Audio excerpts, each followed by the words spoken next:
নমস্কাৰ প্ৰিয় দৰ্শক, দিনটোৰ আটাইতকৈ বেছি গুৰুত্বপূৰ্ণ খবৰসমূহৰ সৈতে আপোনাক ৰাইজৰ বাতৰিলৈ স্বাগতম জনাইছোঁ। আজি অসমীয়া আঘোণ মাহৰ 6 তাৰিখ আৰু ইংৰাজী 23 নৱেম্বৰ।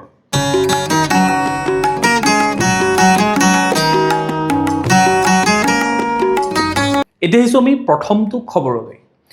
বিধানসভা নিৰ্বাচন 2024 কিমানটা সমষ্টিত প্ৰতিদ্বন্দ্বিতা কৰিব বিজেপিয়ে, কিমানটাত বিজয়ৰ লক্ষ্য এইবাৰ বিজেপিৰ। সমাগত বিধানসভা নিৰ্বাচনলৈ মাজত মাত্ৰ ৩-৪ মাহহে বাকী আছে। ইতিমধ্যে শাসক হওক বিৰোধী হওক প্ৰতিটো দলে আৰম্ভ কৰিছে নিৰ্বাচনী কুচকাৱাজ।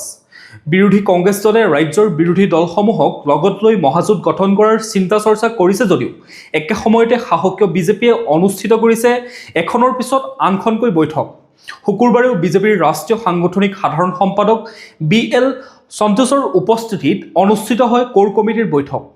বৈঠকত উপস্থিত থাকে মুখ্যমন্ত্ৰী ডক্টৰ হিমন্ত বিশ্ব শৰ্মা, ৰাজ্যিক সভাপতি দিলীপ শইকীয়া, ৰাষ্ট্ৰীয় মুখপাত্ৰ ডক্টৰ সম্বিত পাত্ৰ, কেন্দ্ৰীয় মন্ত্ৰী সৰ্বানন্দ সোণোৱাল, পবিত্ৰ মাৰ্ঘেৰিটা, ৰাজ্যিক প্ৰভাৰী হৰীশ ত্ৰিবেদী, ৰাজ্যিক সাংগঠনিক সাধাৰণ সম্পাদক ৰবীন্দ্ৰ ৰাজু প্ৰমুখ্যে দলৰ কৰ্ণধাৰ সমিতিৰ সদস্যসকল। বৈঠকৰ অন্তত মুখ্যমন্ত্ৰী হিমন্ত বিশ্ব শৰ্মাই কয় যে ভাৰতীয় জনতা পাৰ্টীৰ নিৰ্বাচনী প্ৰস্তুতিৰ ওপৰত যোৱা দুদিন ধৰি ৰাষ্ট্ৰীয় সাংগঠনিক সাধাৰণ সম্পাদকৰ BL সন্তোষ ডাঙৰীয়াৰ নেতৃত্বত কেইবাখনো বৈঠক অনুষ্ঠিত হয়। শেষত আজি তেখেতৰ উপস্থিতিত কোৰ কমিটিৰ বৈঠক অনুষ্ঠিত হয়, য'ত নিৰ্বাচনী প্ৰস্তুতিৰ পৰা আৰম্ভ কৰি সাম্প্ৰতিক বিষয়, চৰকাৰী আঁচনিসমূহৰ বিষয়ত কি ধৰণে ৰাইজৰ কাষ চাপিম তাৰ বিষয়ে আলোচনা কৰা হয়। নিৰ্বাচনত কেইটা সমষ্টিত প্ৰতিদ্বন্দ্বিতা কৰিব সেই সন্দৰ্ভত সাংবাদিকে সোধা প্ৰশ্নৰ উত্তৰত মুখ্যমন্ত্ৰীয়ে কয় যে ভাৰতীয় জনতা পাৰ্টীৰ জনগাঁথনি বা পৰিৱেশ অনুসৰি 103টা সমষ্টিত প্ৰতিদ্বন্দ্বিতা কৰিব পাৰিম। বাকী সমষ্টিসমূহত নিজে প্ৰতিদ্বন্দ্বিতা নকৰিলেও মিত্ৰ দলে প্ৰতিদ্বন্দ্বিতা কৰিব। আমি 103টাত প্ৰতিদ্বন্দ্বিতা কৰিম মানে এইটো নহয় যে 103টাতে জিকিম, কিন্তু টাৰ্গেট 103টা থাকিব। ইফালে 2024ত নতুন প্ৰাৰ্থীৰ সম্ভাৱনীয়তাৰ বেছি উল্লেখ কৰি কয় যে অসমত প্ৰতিবাৰে যুৱ শক্তিক প্ৰাধান্য দিয়ে। এইবাৰ নতুন প্ৰাৰ্থীৰ সম্ভাৱনা বেছি, কাৰণ এইবাৰ সমষ্টি নিৰ্ধাৰণৰ পিছত 10ৰ পৰা 15টা নতুন সমষ্টি হৈছে, য'ত আজিৰ দিনত কোনো বিধায়ক নাই, কাৰো টিকট কাটিব নালাগে। এনেদৰে মন্তব্য কৰা দেখা গ'ল মুখ্যমন্ত্ৰীজনক। এতিয়া আহিছোঁ আমি পৰৱৰ্তী খবৰটোলৈ। জুবিন ক্ষেত্ৰত লাখ লাখ টকাৰ কেলেংকাৰী, স্থানীয় লোকৰ বিস্ফোৰণ। জীৱিত সময়ত একাংশই প্ৰাণৰ শিল্পীজনৰ ধন সম্পত্তিৰ ওপৰত যিদৰে লুণ্ঠন চলাইছিল, মৃত্যুৰ পাছতো যেন একাংশ নিকৃষ্ট মানসিকতাৰ মানুহৰ সেই একেই স্বভাৱ এতিয়াও সলনি হোৱা নাই। ঈশ্বৰ পুৰুষগৰাকীৰ মৃত্যুৰ পিছত জুবিন ক্ষেত্ৰক লৈ একাংশই কৰিব বিচৰা কুটিল ৰাজনীতিক ধিক্কাৰ দিছে জুবিন অনুৰাগীয়ে। কাহিনীটো এনেধৰণৰ। সোণাপুৰ কমাৰকুছিৰ হাতীমূৰা টিলাত প্ৰাণৰ শিল্পীগৰাকীক অন্ত্যেষ্টিক্ৰিয়া সম্পন্ন কৰা হয়, আৰু সেইদিন ধৰি স্থানীয় বহু পুৰুষ মহিলাই স্ব ইচ্ছাই আপোন শিল্পীগৰাকীৰ সমাধিক্ষেত্ৰ চোৱা চিতাৰ লগতে পৰিষ্কাৰ পৰিচ্ছন্নতা কৰি আহিছিল। যিয়ে যেনেদৰে পাৰে তেনেদৰে ওলাই আহি প্ৰাণৰ শিল্পীগৰাকীক সজীৱ কৰি ৰখাৰ বাবে কাম কৰে। কিন্তু এনে সময়তে জুবিন ক্ষেত্ৰত দিনে নিশাই শ্ৰমদান কৰা 6গৰাকী লোকক শিল্পী মানস ৰবীনে 10,000 টকাকৈ দিয়ে। মানৱতাৰ খাতিৰত শিল্পীগৰাকীয়ে দিছিল এই ধন। লোককেইজনক টকা দিয়াৰ পিছৰে পৰা একাংশ লোকে প্ৰশাসনৰ অজ্ঞাতে জুবিন ক্ষেত্ৰ পৰিচালনা কৰাৰ বাবে এখন কমিটি গঠন কৰে বুলি জানিব পৰা গৈছে।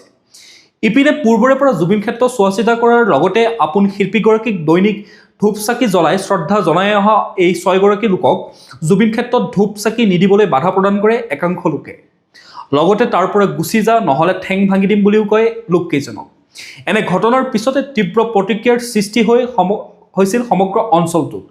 এক ৰাজনৈতিক চক্ৰান্ত কৰা হৈছে বুলি অভিযোগ পোৱা গৈছে। এনে ঘটনাৰ পিছতে নিস্বাৰ্থভাৱে তাত কাম কৰা প্ৰশান্ত বৰদলৈ, দয়ালী দেউৰী, ভিগু ঠাকুৰীয়া, সীমা বনিয়া, অজয় তালুকদাৰ, বিনীতা দাসে গৰিমা শইকীয়া গাৰ্গক লগ ধৰি এই নতুন কমিটিখনৰ কথা কয় যদিও তেওঁ এই বিষয়ে অৱগত নহয় বুলি জনায়। ইপিনে লোককেইজনে অনা এনে অভিযোগৰ খণ্ডন কৰিছে স্থানীয় লোক তথা কমাৰকুছি পঞ্চায়তৰ সভাপতি মৃদুলা ইংজালে। আনহাতে জুবিন ক্ষেত্ৰত হোৱা এনে দুৰ্ভাগ্যজনক ঘটনাৰ পিছতে আজি জুবিন ক্ষেত্ৰত স্থানীয় লোকে সংবাদমেল সম্বোধন কৰে। সংবাদমেলযোগে কয় যে পূৰ্বৰ জুবিন ক্ষেত্ৰ পৰিচালনা সমিতিৰ একাংশই লাখ লাখ টকাৰ কেলেংকাৰী কৰিছে। জুবিন ক্ষেত্ৰত ৰাইজে দিয়া দান বৰঙণিৰ ধন হৰলুকি কৰাৰ সন্দেহত এখন নতুন কমিটি গঠন কৰা হৈছিল বুলি উল্লেখ কৰে। প্ৰথমে 40 দিনত 4,50,000 টকাৰ বিপৰীতে কিন্তু নৱেম্বৰত 2 তাৰিখৰ পৰা নৱেম্বৰলৈকে 19 দিনত 4,63,000 টকাৰ হিচাপ দিয়ে। গতিকে পূৰ্বৰ সমিতিৰ একাংশই ৰাইজে আপোন শিল্পীজনক দিয়া দান বৰঙণি হৰলুকি কৰাৰ অভিযোগ উত্থাপন কৰিছে। ইয়াক লৈয়ে আজি সংবাদমেল উত্তপ্ত হৈ পৰা দেখা যায়। ৰাইজৰ অভিযোগ যে জীয়াই থাকোঁতেও জুবিনক একাংশ লোকে খুলি খুলি খালে আৰু এতিয়া মৃত্যুৰ পিছতো মৃতকক দিয়া দান বৰঙণিৰ লাখ লাখ টকা একাংশই হৰলুকি কৰিছে। এই ধনৰ হিচাপ দিব লাগিব বুলিও দাবী কৰে সংবাদমেলত। এনে ঘটনা সঁচাকৈয়ে অঞ্চলটোৰ বাবে এক লজ্জাজনক বুলি উল্লেখ কৰা হয়। কাৰণ জুবিন ক্ষেত্ৰক লৈ কোনেও যাতে ৰাজনীতিকৰণ নকৰে। জুবিন ক্ষেত্ৰ হৈ থাকিবলৈ দিয়ক। এতিয়া জুবিন ক্ষেত্ৰ মানে এখন পবিত্ৰ তীৰ্থভূমিত পৰিণত হৈছে। ইয়াত কোনেও বিজেপি কংগ্ৰেছ ৰাজনীতি নকৰিব। প্ৰিয় দৰ্শক, আপোনালোকে বাতৰিসমূহ চাই থাকিব, লগতে আমাৰ চেনেলটো ছাবস্ক্ৰাইব কৰিব আৰু নটিফিকেশ্যন বেল আইকনটো প্ৰেছ কৰি ৰাখিব যাতে প্ৰতিদিনে আমাৰ নিউজৰ ভিডিঅ'ৰ আপডেটসমূহ পাই থাকে। আপোনালোকে বাতৰিসমূহ চাই থাকে কিন্তু চেনেলটো ছাবস্ক্ৰাইব নকৰে, অনুগ্ৰহ কৰি চেনেলটো ছাবস্ক্ৰাইব কৰি থৈ যাব। এতিয়া আহিছোঁ আমি পৰৱৰ্তী খবৰটোলৈ। ৰাষ্ট্ৰীয় ঘাইপথত ডকাইতৰ ৰূপত সাংবাদিক আৰু জাতীয় সংগঠনৰ নেতা। পইচাৰ লালসা বাদ পৰি ৰোৱা নাই কোনো। বিভিন্ন সময়ত পইচাৰ লালসাত পৰি অনৈতিক কাৰ্য সম্পাদন কৰিবলৈ গৈ ইতিমধ্যে বহু লোক আৰক্ষীৰ বেহুত পৰা দেখা গৈছে। কিন্তু এইবোৰলৈ যে এতিয়াও একাংশ লোকে ভ্ৰূক্ষেপ নকৰে। ইতিমধ্যে পূৰ্বেও আমি এনেধৰণৰ বহু বাতৰি প্ৰকাশ কৰিছোঁ। শেহতীয়াকৈ খবৰ পোৱা মতে ৰাষ্ট্ৰীয় ঘাইপথত এতিয়া ডকাইতৰ ৰূপত সাংবাদিক আৰু জাতীয় সংগঠনৰ নেতাক দেখিবলৈ পোৱা গৈছে। ইতিমধ্যে ধন দাবী আৰু ডকাইতিৰ অভিযোগত আটক হৈছে সাংবাদিকসহ জাতীয় সংগঠনৰ নেতা। ঘটনাৰ বিৱৰণী মতে গোলাঘাটৰ ৰঙাজানৰ 39 নং ৰাষ্ট্ৰীয় ঘাইপথেদি মঙলদৈৰ পৰা ডিমাপুৰ অভিমুখে গৈ থকা এখন গাহৰি ভৰ্তি ট্ৰাকৰ চালকক ভয় ভাবুকিৰে ধন দাবী কৰি লুটপাটৰ চেষ্টা চলাওঁতেই গোলাঘাট আৰক্ষীয়ে হাতেলোতে ধৰিবলৈ সক্ষম হয় এটা ব্যক্তিগত পৰ্টেলৰ সাংবাদিকসহ জাতীয় সংগঠনৰ 3জনকৈ লোকক। ধৃত লোককেইজনৰ নাম ক্ৰমে হৈছে বিটু মুণ্ডা, ডেনিছ বৰা, প্ৰাঞ্জল বৰা আৰু গৌতম ঠেঙাল। ধৃত এজনৰ বিৰুদ্ধে দীৰ্ঘদিন ধৰি 39 নং ৰাষ্ট্ৰীয় ঘাইপথত বিভিন্ন মালবাহী বাহনৰ পৰা ধন দাবী কৰি লুটপাট চলাই অহাৰো অভিযোগ উত্থাপন হৈ আহিছিল। কিছুদিনৰ পূৰ্বে ৰঙাজানৰ এটা বাসগৃহত হোৱা ডকাইতি কাণ্ডৰ লগত এই ঘটনা ধৃত যুৱককেইজন জড়িত থকাৰো ক্লু পাইছে আৰক্ষীয়ে। এতিয়া আহিছোঁ আমি পৰৱৰ্তী খবৰটোলৈ। ভিক্টৰ দাসক কঠোৰ সমালোচনা আদালতৰ। ৰাষ্ট্ৰীয় সুৰক্ষা আইনৰ অধীনত আটক হোৱা ভিক্টৰ দাসৰ অশালীন ভাষা আৰু ব্যৱহাৰৰ বাবে ন্যায়াধীশ সঞ্জীৱ কুমাৰ মেধিয়ে কঠোৰ ভাষাৰে সমালোচনা কৰে। ন্যায়াধীশগৰাকীয়ে উল্লেখ কৰে যে যিজন ব্যক্তিয়ে নিজকে আইনৰ ঊৰ্ধত বুলি ভাবি লৈ এনেধৰণৰ ব্যৱহাৰ কৰে তেওঁ আইনৰ ওচৰলৈ ন্যায় বিচাৰি অহাৰ প্ৰয়োজন নাই। ন্যায়াধীশগৰাকীয়ে লগতে কয় যে ভিক্টৰ দাস ওলালে সামাজিক স্থানত টেলিভিছন বন্ধ কৰিব লগা হয়, কাৰণ তেওঁ কি কৈ দিয়ে ঠিক নাই। ইমান এজন অভদ্ৰ আৰু অশালীন ব্যক্তিক প্ৰতিনিধিত্ব কৰাটো অধিবক্তাজনৰ বাবে লাজৰ কথা বুলি উল্লেখ কৰে। তেওঁ কয় যে ভিক্টৰৰ দৰে ব্যক্তিয়ে কোচিং চেণ্টাৰ চলাই থকাটো আৰু ভয়াৱহ কথা, কাৰণ তেওঁৰ পৰা ছাত্ৰ ছাত্ৰীয়ে অশালীন কথাহে শিকিব পাৰিব। প্ৰণিধানযোগ্য যে জুবিন গাৰ্গৰ অনাকাংক্ষিত মৃত্যুৰ পাছত ভিক্টৰ দাসে ৰাজ্যৰ পৰিস্থিতি অশান্ত কৰিবলৈ উচতনিমূলক মন্তব্য আগবঢ়াই আটক হৈছিল। এতিয়া আহিছোঁ আমি পৰৱৰ্তী খবৰটোলৈ। এইবাৰ 100 দিনৰ টাৰ্গেট, মিত্ৰতাৰ কাম সম্পূৰ্ণ হ'ব। ৰাজ্য বিধানসভা নিৰ্বাচনলৈ মাজত মাত্ৰ আছে 5টা মাহ। নিৰ্বাচনী যুঁজত নমাৰ বাবে ইতিমধ্যে সাজু হৈছে কংগ্ৰেছ। দিছপুৰৰ মছনাদত পুনৰ বিজেপিৰ মিত্ৰজোঁটক বহিব নিদিয়াৰ লক্ষ্যৰে কংগ্ৰেছে এইবাৰ একলা চলৰ নীতি পৰিহাৰ কৰি আন বিজেপি বিৰোধী দলেৰে জোটবন্ধনৰ বাবে তৎপৰ হৈছে। এই লক্ষ্যৰে যোৱাটো সপ্তাহত অসম বিধানসভা চৌহদত 7 বিৰোধী দলেৰ এক বৈঠকত মিলিত হৈছিল, য'ত উপস্থিত আছিল AICCৰ সাধাৰণ সম্পাদক জিতেন্দ্ৰ সিং, APCCৰ সভাপতি গৌৰৱ গগৈ, সাংসদ অজিত কুমাৰ ভূঞা, অখিল গগৈ, লুৰিণজ্যোতি গগৈ, মনোৰঞ্জন তালুকদাৰ সহ বহুকেইজন নেতা। উক্ত বৈঠকতে বিৰোধী ঐক্যবদ্ধ হোৱাৰ অংগীকাৰ কৰে সকলোৱে। আনকি অচিৰে আসন ভাগ বতৰাৰ সন্দৰ্ভত এই বৈঠকত পুনৰ সকলো মিলিত হোৱাৰ বাবে মত পোষণ কৰিছিল কংগ্ৰেছ সহ 7 বিৰোধী দলে। কিন্তু সপ্তাহটো পূৰ্ণ নহওঁতেই অখিল গগৈয়ে সংবাদ মাধ্যমৰ আগত কেতবোৰ বিতৰ্কিত মন্তব্যই বিৰোধী জোঁটত আউল লগোৱাৰ আশংকা দেখা দিয়ে। শিৱসাগৰ বিধায়কজনে চলিত সপ্তাহতে নিজাববীয়াকৈ ইণ্ডিয়া জোঁটৰ শীৰ্ষ নেতা শাৰদ পাৱাৰ আৰু তেওঁৰ সাংসদ জীয়ৰী সুপ্ৰিয়া শুলক মুম্বাইত সাক্ষাৎ কৰাৰ দুদিন পূৰ্বে দিল্লীত সাক্ষাৎ কৰে আপৰ মুৰব্বী অৰবিন্দ কেজৰিৱালক। অখিল গগৈ এই শেহতীয়া স্থিতিত সহজভাৱে ল'ব পৰা নাই কংগ্ৰেছ সহ আন সহযোগী দলসমূহে। এই সন্দৰ্ভত শনিবাৰে গুৱাহাটীত সংবাদমেল সংবাদ মাধ্যমৰ আগত বিৰোধী দলপতি দেৱব্ৰত শইকীয়াই কয় যে অখিল গগৈয়ে বিৰোধীৰ ভিতৰুৱা কথা বাহিৰত কৈ ফুৰে। তেওঁৰ এই স্থিতিক লৈ আমি সন্দিহান হৈ পৰিছোঁ। বিৰোধী মিত্ৰজোঁট সম্পৰ্কত শইকীয়াই উল্লেখ কৰে যে আগন্তুক 100 দিনৰ ভিতৰত সম্পূৰ্ণ হ'ব বিৰোধীৰ মিত্ৰতাৰ কাম। মুঠৰ ওপৰত আগন্তুক নিৰ্বাচনত বিৰোধীয়ে ঐক্যবদ্ধভাৱে নিৰ্বাচনী যুঁজত অৱতীৰ্ণ হৈ বিজেপি মিত্ৰজোঁটক দিছপুৰৰ পৰা উৎখাত কৰাৰ পণ লৈছে। এতিয়া আহিছোঁ আমি পৰৱৰ্তী খবৰটোলৈ। জুবিন গাৰ্গৰ প্ৰতিচ্ছবিৰ সন্মুখত বহিৰাজ্যৰ নৰ্তকীয়ে প্ৰদৰ্শন কৰিছে উদ্যম নৃত্য। মুখ্যমন্ত্ৰী হিমন্ত বিশ্ব শৰ্মাই কৈ থকাৰ দৰে জুবিন গাৰ্গৰ নকল অনুৰাগী কথাষাৰ যেন এতিয়া কিছু লোকে হাতে কামে প্ৰমাণ কৰি দেখুৱাইছে। একাংশ জুবিন অনুৰাগীৰ কাম কাজে লজ্জানত কৰিছে অসমীয়া জাতিটোক। ধুবুৰীৰ কালেৰ আলগাত জুবিন গাৰ্গৰ উপজা দিনটোৰ দিনাখন এক সাংস্কৃতিক অনুষ্ঠানৰ আয়োজন কৰা হৈছিল। সেই অনুষ্ঠানত এগৰাকী যুৱতীয়ে পৰিৱেশন কৰিলে উদ্যম নৃত্য। উদ্যম নৃত্যৰ সামাজিক মাধ্যম পৰিৱেশ বিনষ্ট কৰাৰো অভিযোগ উত্থাপন হৈছিল। আৰক্ষীয়ে বাধা প্ৰদান কৰাৰ পাছতেই সৃষ্টি হৈছিল এক হুলস্থলীয়া পৰিৱেশ, য'ত দৰ্শকে ভাঙিছিল মঞ্চ আৰু সা সঞ্জাম। তাৰোপৰি জীৱন জ্যোতি নামৰ ক্লাবটোৰ উদ্যোগত আয়োজন কৰা এই সাংস্কৃতিক অনুষ্ঠানত মঞ্চৰ ওপৰত এগৰাকী যুৱতীয়ে প্ৰদৰ্শন কৰিছিল এই অশ্লীল নৃত্য। প্ৰাণৰ শিল্পীগৰাকীৰ জয়ন্তী পাতি শিল্পীগৰাকীক আয়োজকসকলে চৰম অপমান কৰাক লৈ ধুবুৰীত সৃষ্টি হৈছে তীব্ৰ প্ৰতিক্ৰিয়াৰ। আনফালে সচেতন মহলৰ মাজত প্ৰশ্ন উত্থাপন হৈছে যে এয়া জুবিন গাৰ্গৰ প্ৰতি শ্ৰদ্ধাঞ্জলি নে একাংশৰ উদ্ভণ্ডালি। বিহাৰী গীতত অশ্লীল ভংগীমাৰে প্ৰাণৰ শিল্পীগৰাকীৰ প্ৰতিচ্ছবিৰ সন্মুখতে বহিৰাগত নৃত্যশিল্পীয়ে প্ৰদৰ্শন কৰে অশ্লীল উদ্যম নৃত্য। এই অপসংস্কৃতিৰ পোহাৰ মেলিবলৈ জীৱন জ্যোতি ক্লাবক কোনে দিলে এই অধিকাৰ, তাক লৈ উত্থাপন হৈছে প্ৰশ্ন। এতিয়া আহিছোঁ আমি পৰৱৰ্তী খবৰটোলৈ। ধৈৰ্যৰ বান্ধ ছিঙিল খহনীয়াগ্ৰস্ত ৰাইজৰ। বিধায়ক গামৰ সন্মুখতে টনাজোৰা গতি। ব্ৰহ্মপুত্ৰৰ খহনীয়া ৰোধৰ বাবে চৰকাৰে আজিৰ তাৰিখত বিভিন্ন আঁচনি গ্ৰহণ কৰিছে যদিও ব্ৰহ্মপুত্ৰৰ খহনীয়া আজিৰ তাৰিখতো ৰাজ্যৰ বিভিন্ন প্ৰান্তত অব্যাহত আছে। মাজুলীৰ ভকত চাপৰিৰ বিভিন্ন অংশতো অব্যাহত আছে ব্ৰহ্মপুত্ৰৰ খহনীয়া। শনিবাৰে ভকত চাপৰিৰ গৰুখুটিৰ ব্ৰহ্মপুত্ৰৰ খহনীয়া পৰিদৰ্শন কৰে মাজুলীৰ বিধায়ক ভুৱন গাম আৰু মাজুলী জিলাৰ আয়ুক্ত লগতে ব্ৰহ্মপুত্ৰ বৰ্ডৰ বিষয়াই। ব্ৰহ্মপুত্ৰ বৰ্ডৰ খহনীয়া প্ৰতিৰোধৰ কাম লাভ কৰা ঠিকাদাৰ তৰুণ দত্ত, জিলা আয়ুক্ত আৰু বিধায়কৰ সন্মুখতে জবাবদিহি কৰিলে ভকত চাপৰিবাসীয়ে। ঠিকাদাৰগৰাকীয়ে কাম লাভ কৰাৰ পাছতো কোনো কাম নকৰাৰ অভিযোগ স্থানীয় ৰাইজৰ। ব্ৰহ্মপুত্ৰৰ খহনীয়াত ইতিমধ্যে জাহ গৈছে ভকত চাপৰিৰ বিভিন্ন অঞ্চলৰ কৃষিভূমিৰ লগতে বিভিন্নজন লোকৰ বাসগৃহ। বৰ্তমান খহনীয়াত জাহ যোৱাৰ উপক্ৰম শ্ৰী শ্ৰী ভোলা মন্দিৰ, যি ভাগ মন্দিৰ প্ৰতিষ্ঠা কৰা হৈছিল 1970 চনতে। স্থানীয় ৰাইজে কয় যে যিগৰাকী ঠিকাদাৰে এই খহনীয়া প্ৰতিৰোধৰ বাবে কাম কৰি আছে তেওঁক অতি সোনকালে কামৰ পৰা অব্যাহতি দিব লাগে আৰু তেওঁৰ লাইচেন্স বাতিল কৰিব লাগে।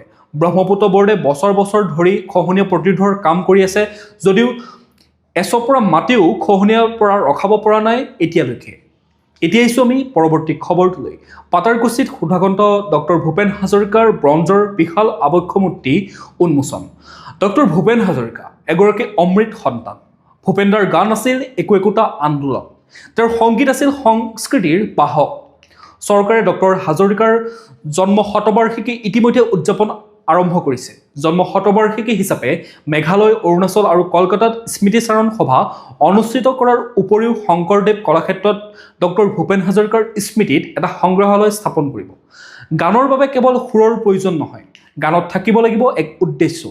ভূপেনদাৰ গানত আছে মানুহৰ যন্ত্ৰণা আৰু আশা।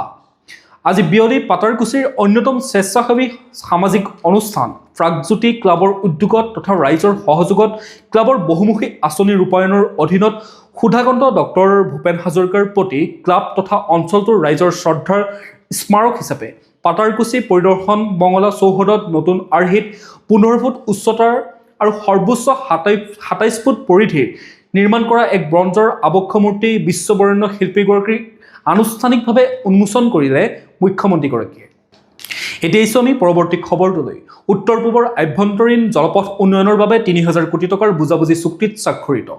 শুকুৰবাৰে ভাৰতীয় আভ্যন্তৰীণ জলপথ প্ৰাধিকৰণে উত্তৰ পূৰ্বাঞ্চলৰ ঔদ্যোগিক সংযোগ বৃদ্ধি আৰু অঞ্চলটোৰ উন্নয়নৰ বাবে বিভিন্ন অংশীদাৰৰ সৈতে 3000 কোটি টকাৰ চুক্তি স্বাক্ষৰ কৰিছে। বিবৃতিটোত কোৱা হৈছে যে শেহতীয়াকৈ মুম্বাইত অনুষ্ঠিত ভাৰত সামুদ্ৰিক সপ্তাহ 2025ৰ সময়ত এই বুজাবুজিৰ চুক্তি স্বাক্ষৰিত হয়। বৈঠকত কেন্দ্ৰীয় বন্দৰ জাহাজ আৰু জলপথ মন্ত্ৰী সৰ্বানন্দ সোণোৱাল অসম মিজোৰাম আৰু অৰুণাচল প্ৰদেশ মণিপুৰ ত্ৰিপুৰা নাগালেণ্ড আৰু মেঘালয়ৰ সকলো প্ৰকল্পৰ ক্ষেত্ৰত মন্ত্ৰালয়ৰ অগ্ৰগতিৰ পৰ্যালোচনা কৰে। প্ৰিয় দৰ্শক, এতিয়া জানি লওঁ হওক আজিৰ দিনটোৰ বতৰৰ বতৰা। ভাৰতীয় বতৰ বিজ্ঞান কেন্দ্ৰৰ তথ্যমতে 23 নৱেম্বৰ 2025 দেওবাৰৰ দিনটো অসমৰ বতৰ ফৰকাল আকাশৰ সৈতে ৰাতিপুৱা ভাগত আংশিক বৰষুণ হোৱাৰ সম্ভাৱনা আছে, কিন্তু দিনটোৰ বাকী সময়ত ৰ'দ দিয়াৰো সম্ভাৱনা আছে। দিনটোৰ সৰ্বোচ্চ তাপমাত্ৰা 27 ডিগ্ৰী চেলছিয়াছ হ'ব আৰু ৰাতিৰ সৰ্বনিম্ন তাপমাত্ৰা 16 ডিগ্ৰী চেলছিয়াছ হ'ব। সূৰ্যোদয় হ'ব পুৱা 5:47 আৰু সূৰ্যাস্ত হ'ব আবেলি 4:31। এতিয়া আহিছোঁ আমি ৰাষ্ট্ৰীয় গুৰুত্বপূৰ্ণ খবৰসমূহৰ মাজলৈ। দিল্লী বিস্ফোৰণ, 2 বছৰ ধৰি পৰিকল্পিত এই আক্ৰমণ। বোমা নিৰ্মাণত খৰচ কৰিছিল লক্ষাধিক টকা। 2 বছৰ ধৰি দিল্লীত আক্ৰমণৰ পৰিকল্পনা কৰিছিল সন্ত্ৰাসবাদীয়ে। বোমা নিৰ্মাণৰ বাবে ব্যয় হৈছিল লক্ষাধিক টকা। আত্মঘাতী সন্ত্ৰাসবাদী উমৰ মহম্মদৰ সহযোগী আৰু এজন জেহাদী চিকিৎসক মুজাম্মিল ছাকিলৰ জেৰাৰ পাছতে পোহৰলৈ আহিছে এই ভয়ংকৰ তথ্য। ৰাষ্ট্ৰীয় অনুসন্ধান সংস্থা চমুকৈ NIA সূত্ৰ অনুসৰি দিল্লীত এই আক্ৰমণ 2 বছৰৰ বাবে পৰিকল্পিত আছিল বুলি ছাকিলে স্বীকাৰ কৰিছে। এই সময়ছোৱাত বোমা নিৰ্মাণৰ বাবে প্ৰয়োজনীয় বিস্ফোৰক, ৰিমোট আৰু অন্যান্য সামগ্ৰী সংগ্ৰহ কৰা হৈছিল। সমগ্ৰ অভিযানৰ দায়িত্বত আছিল ছাকিল। সূত্ৰ অনুসৰি ছাকিলে হাৰিয়ানাৰ নুহ আৰু গুৰুগ্ৰামৰ পৰা 3 লাখ টকাত 16 কুইণ্টল NPK সাৰ ক্ৰয় কৰিছিল। নুহৰ পৰা ক্ৰয় কৰা হৈছিল আন বিস্ফোৰক। ফৰিদাবাদৰ এখন বজাৰৰ পৰা ক্ৰয় কৰা হৈছিল বৈদ্যুতিক উপাদান। ছাকিলে এমনিয়াম নাইট্ৰেটকে ধৰি বোমা তৈয়াৰ কৰা ৰাসায়নিক সামগ্ৰী মজুত ৰাখিবলৈও এটা ফ্ৰিজ ক্ৰয় কৰিছিল। তদন্তৰ এক সূত্ৰ মতে জেৰাৰ সময়ত ছাকিলে জনায় যে ৰাসায়নিক পদাৰ্থ আৰু সাৰ প্ৰক্ৰিয়াকৰণৰ দায়িত্বত আছিল উমৰ। উল্লেখযোগ্য যে দিল্লী বিস্ফোৰণৰ তদন্তৰ সন্দৰ্ভত দেশৰ একাধিক স্থানত ৰাষ্ট্ৰীয় অনুসন্ধান সংস্থাই তালাচী আৰু গ্ৰেপ্তাৰ কৰি আছে। তদন্তৰ ফলত শ্ৰীনগৰকে ধৰি দেশৰ বিভিন্ন প্ৰান্তৰ কেইবাগৰাকীও চিকিৎসকক গ্ৰেপ্তাৰ কৰা হৈছে আৰু ইয়াৰে বেছিভাগেই হৈছে কাশ্মীৰৰ। কেৱল সেয়াই নহয়, বিস্ফোৰণৰ 2 ষড়যন্ত্ৰীসহ 4জন লোককো গ্ৰেপ্তাৰ কৰিছে NIA। এতিয়া আহিছোঁ আমি পৰৱৰ্তী খবৰটোলৈ। দিল্লীত প্ৰদূষণ নিয়ন্ত্ৰণৰ ক্ষেত্ৰত কঠোৰ নিষেধাজ্ঞা। প্ৰদূষণৰ পৰা যেন মুক্ত নহয় দিল্লী। প্ৰতি বছৰ দীপাৱলীৰ পৰা প্ৰদূষণৰে আবৃত হৈ থাকে ৰাজধানী। এইবাৰো ইয়াৰ ব্যতিক্ৰম নহয়। প্ৰদূষণৰ মাত্ৰা এতিয়াও বিপদজনক মাত্ৰাত আছে। এনে পৰিস্থিতিত দিল্লীত আৰোপ কৰা হৈছে অধিক কঠোৰ নিষেধাজ্ঞা। বায়ুৰ গুণাগুণ ব্যৱস্থাপনা আয়োগে প্ৰদূষণ নিয়ন্ত্ৰণৰ বাবে গ্ৰেডেড ৰেছপন্স একশ্যন প্লেন চমুকৈ GRAPৰ নিয়ম সংশোধন কৰিছে যাতে অধিক কাৰ্যকৰী পদক্ষেপ গ্ৰহণ কৰিব পৰা যায়। ৰাজধানী দিল্লীত প্ৰদূষণ নিয়ন্ত্ৰণৰ বাবে আয়োগৰ বায়ু গুণাগুণ ব্যৱস্থাপনাৰ 4টা স্তৰৰ পৰিকল্পনা আছে। ইয়াক গ্ৰেডেড ৰেছপন্স একশ্যন প্লেন চমুকৈ GRAP বোলা হয়। দিল্লীৰ বায়ু গুণাগুণ দুৰ্বল হ'লেই GRAP-1 আৰম্ভ হয়। এই সময়ছোৱাত মাজে মাজে বাটপথত পানী ছটিয়াই দিয়া হয়, মুকলি ঠাইত আৱৰ্জনা জ্বলোৱা নিষিদ্ধ কৰা হয়। প্ৰদূষণৰ মাত্ৰাৰ ওপৰত নিৰ্ভৰ কৰি এনে পদক্ষেপ গ্ৰহণ কৰা হয়। বৰ্তমান দিল্লীত প্ৰদূষণৰ মাত্ৰা সৰ্বাধিক 401 AQI। এতিয়া আহিছোঁ আমি খেল জগতৰ খবৰসমূহৰ মাজলৈ। গুৱাহাটীত 27 নৱেম্বৰৰ পৰা অনুষ্ঠিত হ'ব উত্তৰ পূব পেৰা ক্ৰীড়া সমাৰোহ। 27 নৱেম্বৰৰ পৰা গুৱাহাটীত উত্তৰ পূব পেৰা ক্ৰীড়া সমাৰোহৰ 2য় সংস্কৰণ অনুষ্ঠিত হ'ব। এই ক্ৰীড়া সমাৰোহত উত্তৰ পূবৰ 8খন ৰাজ্যৰ প্ৰায় 700 এথলীট আৰু ক্ৰীড়া কৰ্মকৰ্তাই অংশগ্ৰহণ কৰিব। 3 দিনীয়াকৈ হ'বলগীয়া ক্ৰীড়া সমাৰোহখনৰ উদ্বোধনী অনুষ্ঠানত 27 নৱেম্বৰত সৰুসজাইত থকা অৰ্জুন ভোগেশ্বৰ বৰুৱা ক্ৰীড়া প্ৰকল্পত অনুষ্ঠিত হ'ব। ভাৰতীয় পেৰা অলিম্পিক সংস্থাৰ অধীনত অসম পেৰা অলিম্পিক সংস্থাই আজি এখন সংবাদমেল আয়োজন কৰি এই ক্ৰীড়া সমাৰোহখনৰ কথা প্ৰকাশ কৰে। এই ক্ৰীড়া সমাৰোহত এথলেটিক্স, বেডমিণ্টন, বুচিয়া, দবা, সাঁতোৰ আৰু টেবুল টেনিছ এই 6টা শিতানত খেল অনুষ্ঠিত হ'ব। এতিয়া আহিছোঁ আমি পৰৱৰ্তী খবৰটোলৈ। বেডমিণ্টন খেলুৱৈ লক্ষ্য সেনৰ অষ্ট্ৰেলিয়ান অ'পেন পুৰুষৰ ছিংগলছৰ ছেমিফাইনেলত প্ৰৱেশ। ভাৰতৰ লক্ষ্য সেনে অষ্ট্ৰেলিয়ান অ'পেন বেডমিণ্টন প্ৰতিযোগিতাৰ পুৰুষৰ ছিংগলছৰ ছেমিফাইনেলত প্ৰৱেশ কৰিছে। লক্ষ্যই কালি ছিডনীত অনুষ্ঠিত কোৱাৰ্টাৰ ফাইনেলত আয়ুষ ছেট্টীক 23-21, 21-11 ছেটত পৰাস্ত কৰে। কালি ছেমিফাইনেলত খেলুৱৈগৰাকীয়ে টাইৱানৰ চাও টিয়েন চেনৰ বিৰুদ্ধে অৱতীৰ্ণ হৈছিল। এতিয়া আহিছোঁ আমি আন্তঃৰাষ্ট্ৰীয় গুৰুত্বপূৰ্ণ খবৰসমূহৰ মাজলৈ। জোহান্সবাৰ্গৰ G20 সন্মিলনত উপস্থিত প্ৰধানমন্ত্ৰী মোদী। শনিবাৰে জোহান্সবাৰ্গত G20 শীৰ্ষ সন্মিলনৰ স্থানত উপস্থিত হয় দেশৰ প্ৰধানমন্ত্ৰী নৰেন্দ্ৰ মোদী। উপস্থিত হোৱাৰ লগে লগে তেওঁক উষ্ম আদৰণি জনোৱা হয়, য'ত বিমানবন্দৰত সাংস্কৃতিক দলে তেওঁক সম্ভাষণ জনায় আৰু সন্মানৰ চিনস্বৰূপ হিচাপে তেওঁক প্ৰণাম কৰে। 2014 চনত প্ৰধানমন্ত্ৰী হোৱাৰ পিছত দক্ষিণ আফ্ৰিকালৈ নৰেন্দ্ৰ মোদীৰ এইটো চতুৰ্থ আনুষ্ঠানিক ভ্ৰমণ 2016 চনত তেওঁ প্ৰথমবাৰৰ বাবে দ্বিপাক্ষিকভাৱে দক্ষিণ আফ্ৰিকা ভ্ৰমণ কৰিছিল তাৰপিছত 2018 আৰু 2023 চনত ব্ৰিক্স শীৰ্ষ সন্মিলনৰ বাবে দক্ষিণ আফ্ৰিকা ভ্ৰমণ কৰিছিল তেওঁ সঘন ভ্ৰমণে দুইখন দেশৰ মাজত গভীৰ হৈ অহা অংশীদাৰিত্বক প্ৰতিফলিত কৰে বহুপক্ষীয় বৈঠকৰ সমান্তৰালভাৱে শুকুৰবাৰে অষ্ট্ৰেলিয়াৰ প্ৰধানমন্ত্ৰী এন্টনি আলবানিজৰ সৈতে প্ৰধানমন্ত্ৰী মোদীয়ে দ্বিপাক্ষিক বৈঠক আৰম্ভ কৰে দুয়োৰে আলোচনা দুইখন দেশৰ মাজত সহযোগিতা আৰু চলি থকা সংযোগৰ ক্ষেত্ৰসমূহৰ ওপৰত গুৰুত্ব আৰোপ কৰা হয় প্ৰিয় দৰ্শক আজিৰ দিনটোৰ গুৰুত্বপূৰ্ণ খবৰসমূহ আছিল ইমানেই আপোনালোকে যদি এতিয়াও আমাৰ চেনেলটো ছাবস্ক্ৰাইব কৰিবলৈ পাহৰি গৈছে তেতিয়াহ'লে অনুগ্ৰহ কৰি চেনেলটো ছাবস্ক্ৰাইব কৰি থৈ যাব আৰু নটিফিকেশ্যন বেল আইকনটো প্ৰেছ কৰি ৰাখিব যাতে প্ৰতিদিনে আমাৰ নিউজৰ আপডেটসমূহ পাই থাকে লগতে ভিডিঅ'টো যদি চাই ভাল পালে এটা লাইক কৰি থৈ যাব আৰু কমেণ্টত আপোনাৰ মতামত দিবলৈ নাপাহৰিব কাইলৈ পুনৰ একে সময়তে লগ পোৱাৰ প্ৰতিশ্ৰুতিৰে আপোনাক বহুত বহুত ধন্যবাদ জ্ঞাপন কৰিছোঁ